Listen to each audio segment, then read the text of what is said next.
वेद में आया कि विश्व सत्ता जिस धुरी पर चल रही है वो धुरी कभी गर्म नहीं होती है। रथ का धुरा गर्म हो जाता है, गाड़ी का धुरा गर्म हो जाता है, लेकिन विश्व सत्ता जिस धुरा पर चल रही है वो धुरा गर्म नहीं होता है। ये विश्व का रस सूखता नहीं, सब समय संसार चलता रहता है। तो विश्व सत्ता के जो नियम है ये अबाध है, इसका उल्लंघन कोई नहीं कर सकता है। करेगा ठोकर खाएगा, दुख पाएगा। इसलिए अगर ये दुनिया के सभी गुरुजन और संप्रदाय वाले संत महात्मा पंडित मौलवी जो कहो, अगर इस बात को समाज को सिखाएं तो बहुत परिवर्तन आए। लेकिन इस पर तो कभी थोड़ा कह दिए जरा से भगवान की शरण ले लो, सब बेड़ा पार हो जाए। ऐसा ऐसा कह डाला गया है कि ये पूजा कर लो, गायत्री जप लो शाम को तो दिन भर का पाप कट जाएगा, और सुबह जप लो तो रात भर का कट जाएगा। गायत्री का पाठ करने से ब्रह्म हत्या, गुरुपत्नी के साथ गमन और दुष्कर्म हुए हैं, सब कट जाता है। अब ये सब तो गायत्री का भयंकर दुरुपयोग है। वेदों में गायत्री, बृहति, पंक्ति, जगती इत्यादि छंदों के नाम हैं। उसमें गायत्री एक प्रसिद्ध छंद है जिसमें 24 अक्षर होते हैं। बीजक व्याख्या के प्रथम खंड की दूसरी रमैनी की व्याख्या में मैंने गायत्री को दिया है और उसके अक्षरों को अलग अलग बताया है। 23 अक्षर हैं प्रसिद्ध गायत्री में। इसलिए कुछ विद्वान वरेण्यम को वरेणियम कहते हैं तो 24 बना लेते हैं, अड़ा आधा रहता तो पूरा बना लेते हैं। इसलिए वेदों में निश्चित गायत्री कहा जाता है। यह निश्चित अनुष्टुप, कोई भी छंद हो अगर वो छंद भंग है तो निश्चित कहा जाता है। ये जो प्रसिद्ध गायत्री है निश्चित गायत्री है, यानी छांदिक दृष्टि से अशुद्ध है लेकिन भाव की दृष्टि से उत्तम है। तो छांदिक दृष्टि कोई महत्व नहीं रखता। नदियां टेढ़ी होती हैं लेकिन पानी मीठा होता है, गन्ना टेढ़ा हो सकता है लेकिन रस मीठा होता है। जो मंजरियां हैं, लताएं हैं, उनकी वक्रिमा, उनका टेढ़ापन कितना मनोहर लगता है। इसलिए छांदिक त्रुटि का कोई मूल्य नहीं, गुण का महत्व है। घी के लड्डू टेढ़ो बेड़, ये कहावत है उस क्षेत्र में। घी का लड्डू हो, टेढ़ा मेढ़ा भी हो तो पौष्टिक और स्वादिष्ट तो है ही। तो गायत्री छंद का अर्थ सुंदर है लेकिन छांदिक दृष्टि से त्रुटि है। और विश्वामित्र के कंठ से निकला है तीसरे मंडल के 62वें सूक्त का ये 10वां मंत्र है। और विश्वामित्र, विद्वान लोग कल्पना करते हैं, लिखा तो कहीं नहीं है इतिहास, कल्पना करते हैं कि जब वे वशिष्ठ से हार गए, ये तो निश्चित है, वेद से भी पता चल जाता है वशिष्ठ और विश्वामित्र का विवाद। पुराणों में तो विश्वामित्र क्षत्रिय हैं लेकिन वेदों में विश्वामित्र क्षत्रिय नहीं है, ब्राह्मण है। तो विश्वामित्र हार जाते हैं तो उनको बड़ी ग्लानि होती है और सरोवर पर, आश्रम के बाहर सरोवर पर बैठे ग्लानि में डूबे रहते हैं। पूरब तरफ से सूरज की आभा, जिसको उषा कहते हैं, उषा निकलती है तो इनका मन खिल जाता है। और उसी समय के सूरज को सविता कहते हैं। सविता और सूरज में थोड़ा फर्क माना जाता है एक ही बात। सायण ने अपने भाष्य में लिखा, उदयात पूर्व भावी सविता, उदयास्त मैं बरती सूर्य। सायण ने वेदों का भाष्य किया है, सभी वेदों का और ब्राह्मण ग्रंथों का, और उन्होंने वेदों के लिए तो विश्वकोश दे दिया है। तो बड़े समर्थ भाष्यकार हुए आज से 700 वर्ष पूर्व। तो उन्होंने सविता और सूर्य की परिभाषा की। उदय पूर्व भावी, उदयात पूर्व भावी सविता, उदय अस्तमय वर्ती, उदयास्तमय वर्ती सूर्य। उदय के पहले जो सूरज का अस्तित्व है उसका नाम है सविता, प्रेरिता, प्रसविता, उत्पन्न करने वाला। उत्पन्न का मतलब सब में शक्ति पैदा करता है। और जब उग गया तो शाम तक वो सूरज है। इसलिए गायत्री मंत्र, जो प्रसिद्ध गायत्री मंत्र, उसको सविता मंत्र भी कहा जाता है। उसमें सविता आया है। तत्सवितुर्वरेण्यं भर्गो देवस्य धीमहि धियो यो नः प्रचोदयात्। तत् वह सवितुर सविता, सविता सूरज, तत्सवितुर्वरेण्यं, वरेण्यम वर्ण करने योग्य, स्वीकारने योग्य, आदर करने योग्य। तत्सवितुर्वरेण्यम भर्गो प्रकाश स्वरूप, देवस्य देवता का, धीमहि ध्यान करते हैं, धी बुद्धि, यो जो, न हमारी, प्रचोदयात प्रेरता। हम उस प्रकाश स्वरूप सविता देव का ध्यान करते हैं जो हमारी बुद्धि को प्रेरता है। सूरज उगता है, उगने के पूर्व ही उषा के आते ही सारा संसार जग जाता है, जहां तक उसका प्रकाश जाता है। चिड़िया भी चहचहाने लगती हैं, उषा के आने के पूर्व से ही चिड़िया गाना शुरू कर देती है। इसलिए सविता प्रेरिता और सविता प्रकाश स्वरूप है। हमारे चित्त में प्रकाश हो, ज्ञान का प्रकाश हो। इस सुंदर प्रेरणा के लिए उनके कंठ से निकला। लेकिन आगे चल करके जब वर्ण व्यवस्था हुई तब विजातियों के द्वारा पूजा में इसे रखा गया, दीक्षा ही में रखा गया। कब से दीक्षा दे करके द्विजातियों का स्वरूप बनाए तो कहीं इतिहास है नहीं। वेदों में यज्ञोपवीत की बहुत खास बात नहीं है, मालाकार पहनने की बात है। यज्ञोपवीतम परमम पवित्रम, ये सूत्र ग्रंथों के जो वेद के बहुत काल के बाद के। तो कब यज्ञोपवीत पहनाना शुरू किया और ये मंत्र देना शुरू किया तो पता नहीं है, लेकिन ये मंत्र के रूप में द्विजातियों के लिए रखा गया। और फिर जब मंत्र के रूप में हुआ तब महिमा बढ़ी। तो महिमा बढ़ी तो गायत्री की महिमा में बहुत लिखा गया, इतना लिखा गया कि उसको पढ़ो, मान लो, तब फिर रानी से रहना मुश्किल है। क्योंकि सस्ते में सब काम होने वाला है तो फिर आप त्याग तब क्यों करें। ऐसे और भी, खाली गायत्री में ही नहीं, हर जगह पुरोहितों ने बड़ा गड़बड़ झाला किया। लेकिन ये पक्का समझ लेना चाहिए, कोई मंत्र, कोई नाम, कोई पूजा का अपना महत्व है, लेकिन सर्वाधिक महत्व है चरित्र की उज्ज्वलता का। जब तक चरित्र उज्ज्वल न होगा तब तक ये मंत्र तंत्र कुछ काम नहीं करेगा। तो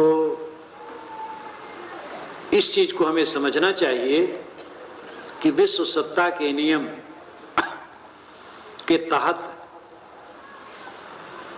हम अपने कर्मों के फल के भोग के लिए बाध्य हैं। इसलिए कर्म सुधार जीवन का सुधार है। रोटी के साथ घी मिले, दाल मिले, सब्जी मिले कि नमक मिले, कोई परवाह न करो, क्षमा कर दे। लेकिन आपकी अंतरात्मा क्षमा न करेगी, आपका दिल कचोटेगा, मैंने गलत किया, क्यों ऐसा बोला। दूसरे ढंग से बात कर सकता था, मीठा बोल सकता था। अब आपकी अंतरात्मा परेशान हो रही है। लेकिन बात करने के नियम को समझ करके वैसा बोलते। बात करने का नियम क्या है? दो व्यक्ति जब मिले तो आपस में वहां से बात शुरू न करें जहां परस्पर विरोध है, वहां से शुरू करें जहां परस्पर विचार मिलते हैं, और विरोध वाली बात को बचाएं।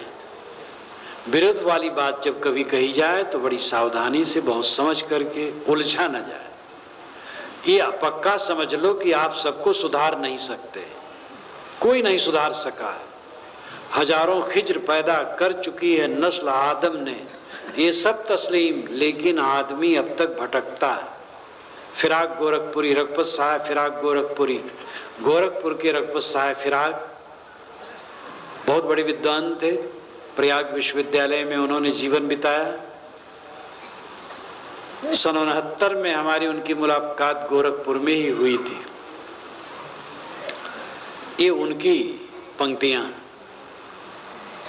हजारों खिज्र पैदा कर चुकी है नस्ल आदम ने, आदम की नस्ल ने, इंसान की वंश परंपरा ने हजारों उपदेष्टा पैदा किए। खिज्र नाम उपदेष्टा, ये सब तस्लीम स्वीकारता हूं, लेकिन आदमी अब तक भटकता है। तो जो ये उपदेशकों को भ्रम है कि मैं सबको जगा दूंगा, ये भी भयंकर नशे में है। आज तक कोई जगह पाया है? श्री राम अयोध्या वासियों को क्या समझा पाए? समझा पाते तो सीता को निकाल देते। अगर ये कहानी सच है तो कितना द्रावक है।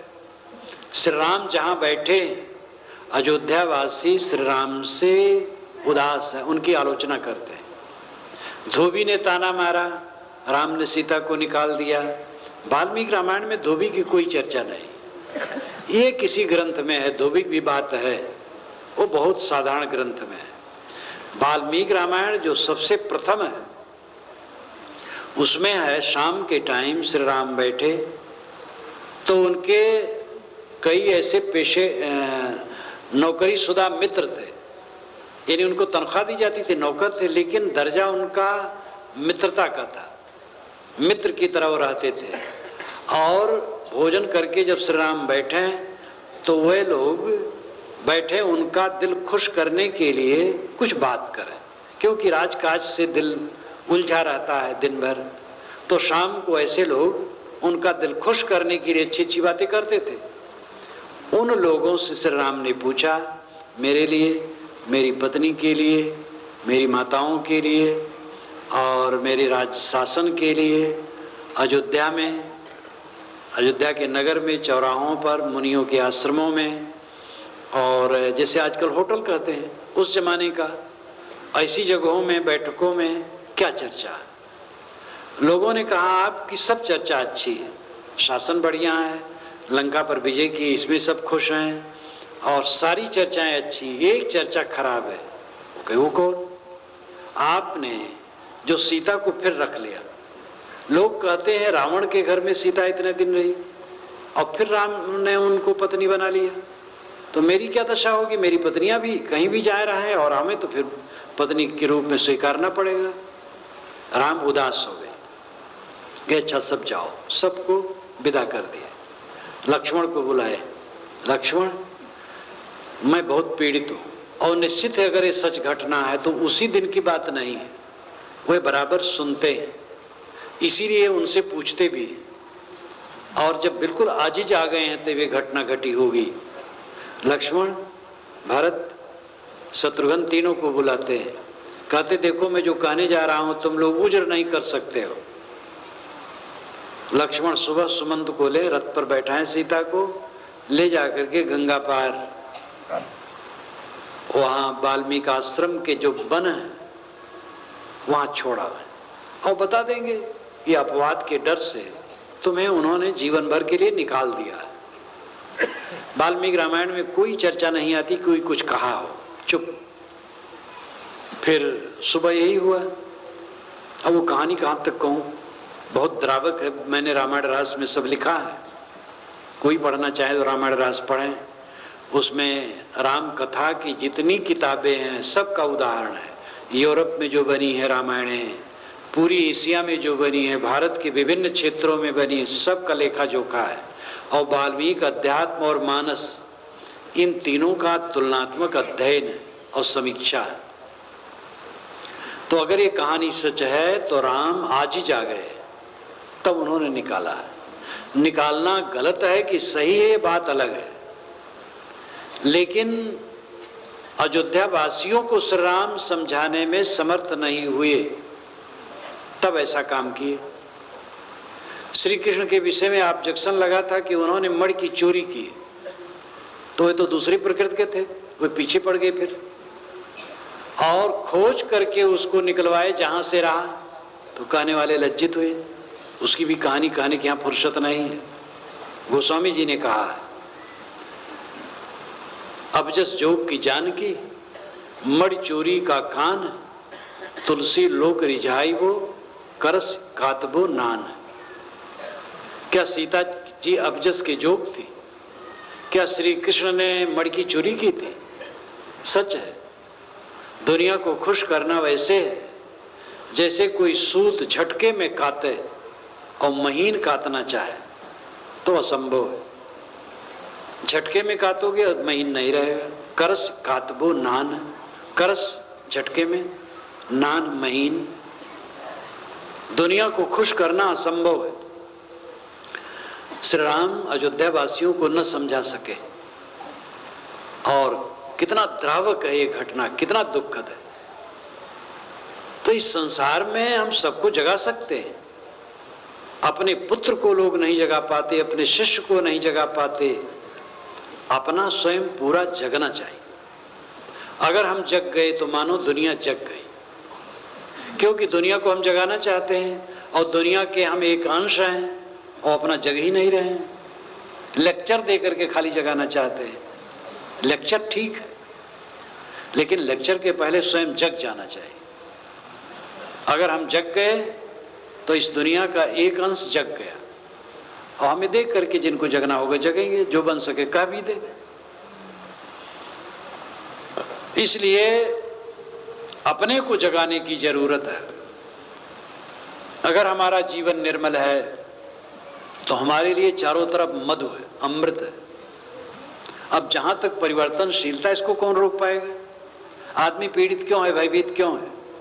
क्योंकि उसके प्रिय प्राणी छूटने वाले, व्यापार में घाटा हो सकता है, खेती डूब सकती है, मित्र शत्रु हो सकते हैं, शरीर में रोग लग सकता है।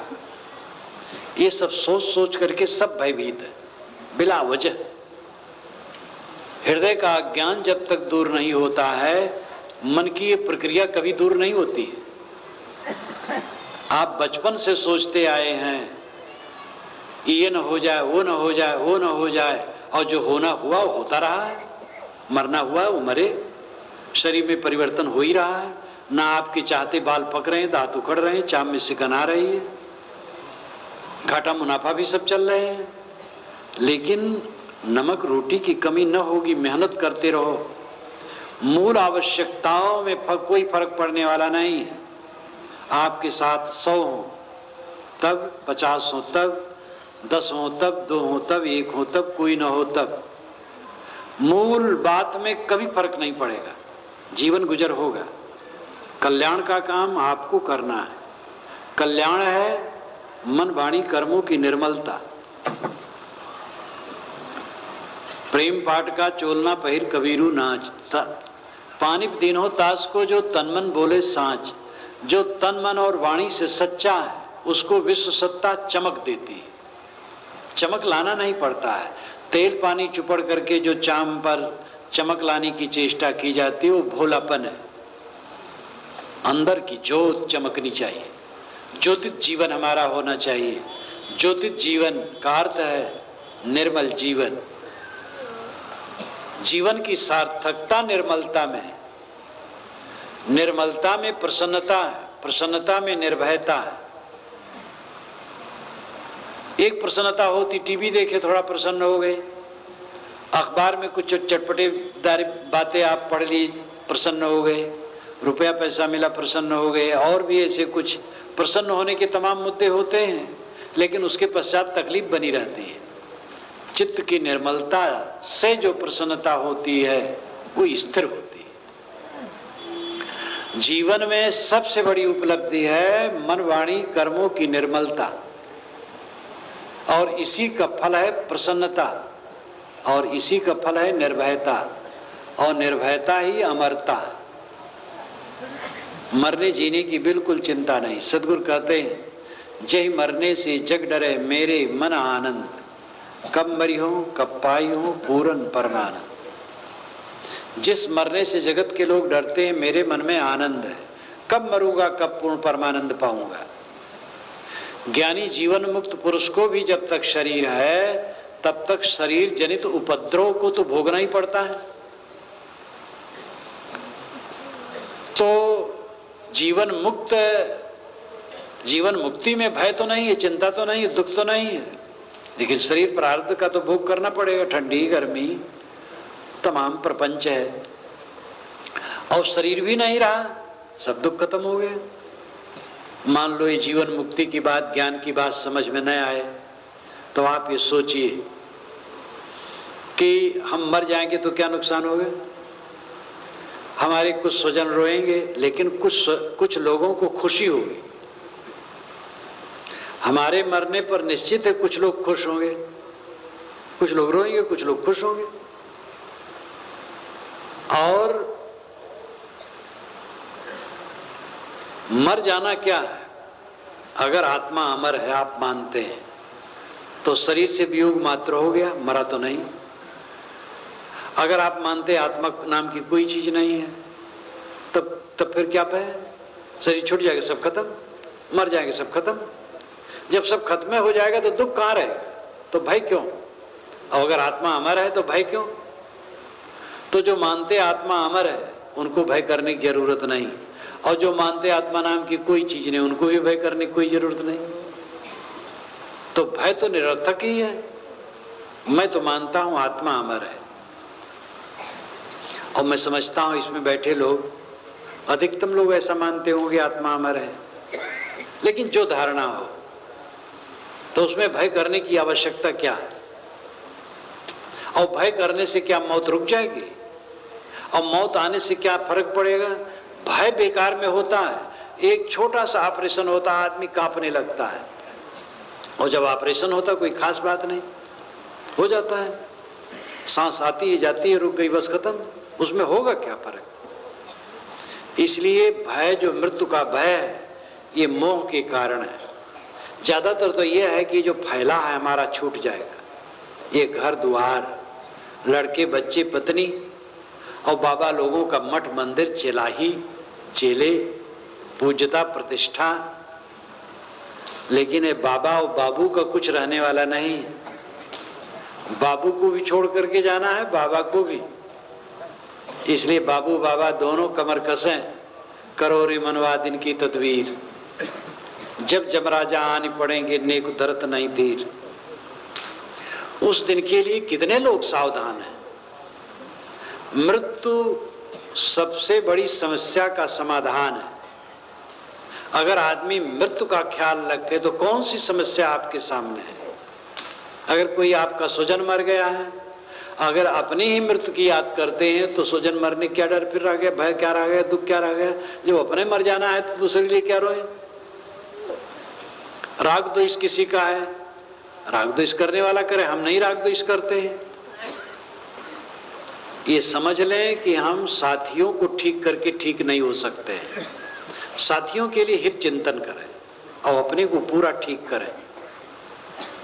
प्राय घर में लोग कलाकार दूसरे की बुराई देखते रहते हैं, अपनी बुराई देखने की जरूरत है। दूसरे की बुराई देख करके कभी कल्याण होने वाला नहीं। सदगुरु कबीर ने कहा है, दोष पराए देख के चला हसंत हसंत, अपने चित्त न आवई जाको आद न अंत। कबीर हम सबते बुरे हमते भल सब कोय, जिन ऐसा कर जानिया मीत हमारा सोए। अपने दोषों को देख करके मिटाने में आनंद है। दूसरे के दोष की चर्चा करना, सुनना, ये तो अपने मन के चादर को मैला करना। क्या मतलब है? सावधानी के लिए कभी बात कर लिए, कोई आदमी ऐसा है तो आपस में बात कर लिए, भाई उससे सावधान रहना चाहिए बस। लेकिन उसको नीचा दिखाने के लिए, रस लेने के लिए, उसकी बुराई का रस लेने के लिए लोगों में चर्चा करना, ये तो अपने चित्त का कालुष्य। जो कल्याण चाहेगा दूसरे की बुराई न देखेगा, न सुनना चाहेगा, न कहना चाहेगा, न सोचना चाहेगा। समय कहाँ है?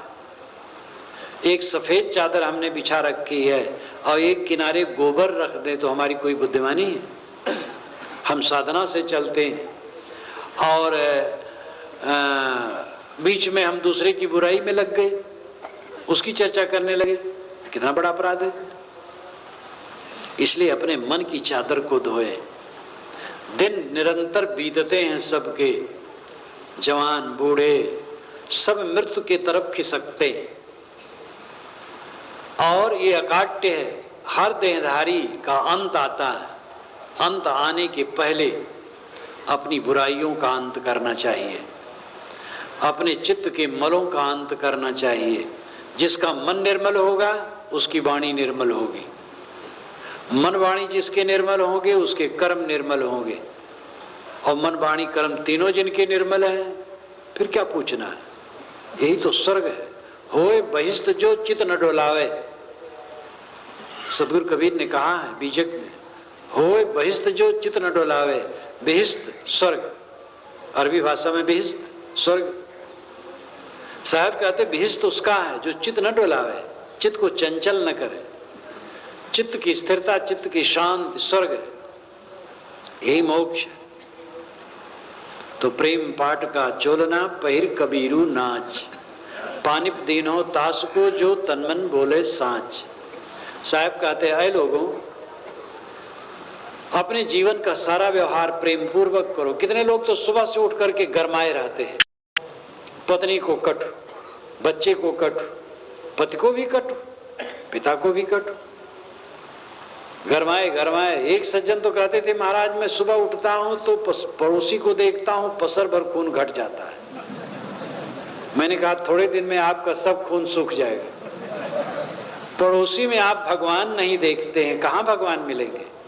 संत ईसा ने कहा, बाइबल में बात आती है कि जो कहता है मैं भगवान से, ईश्वर से प्रेम करता हूं, लेकिन पड़ोसी से बैर करता है, घृणा करता है, कैसे माना जाए ईश्वर से प्रेम करता है। जिसको उसने कभी नहीं देखा कहता है प्रेम करता हूं, और जिसको देखता है उससे द्वेष करता है। तो ये चाहे 1 घंटा चाहे 4 घंटा कोई उपदेश करे कि भगवान की सेवा करो, भगवान की सेवा करो, लेकिन अंत में कहना पड़ेगा मनुष्य की या प्राणी की सेवा ही भगवान की सेवा है। मनुष्य और प्राणी को हटा करके भगवान कहीं फलेगा? हवा में बात करने से कुछ होने जाने वाला है? ये प्राणी भगवान है, इसलिए प्राणियों के साथ प्रेम का बर्ताव होना चाहिए। चित्त जितना हमारा निर्मल होगा उतना प्रेम का व्यवहार हो सकेगा। जिसका मन निर्मल है, प्रेम से भरा है, मधुरता है, मिठास है, सबके साथ सुंदर बर्ताव है, स्वयं सुखी है और दूसरे में भी वो सुख बिखेरता है, ये जीवन का आनंद है।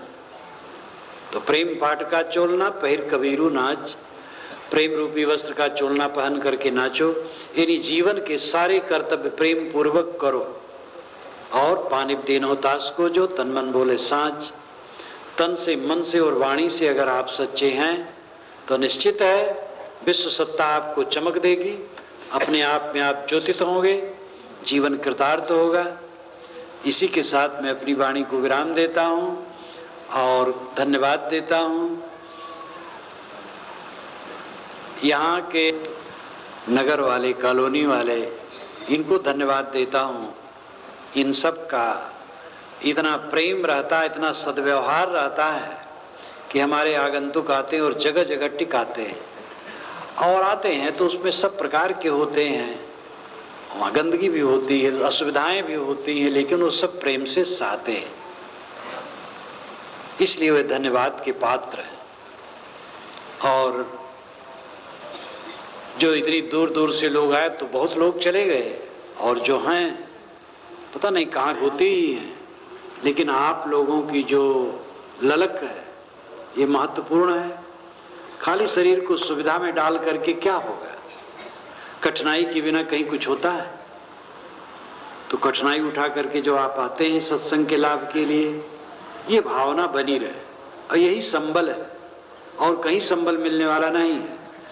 कहीं भी आप सत्संग में जाए तो वहीं संबल मिलेगा।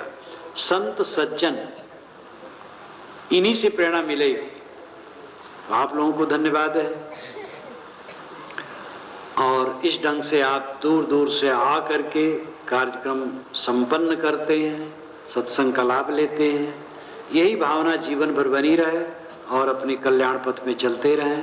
इन्हीं शुभकामनाओं के साथ मैं अपनी वाणी को विराम देता हूँ। बोलिए सद्गुरुदेव की जय। का 24वां वार्षिक अधिवेशन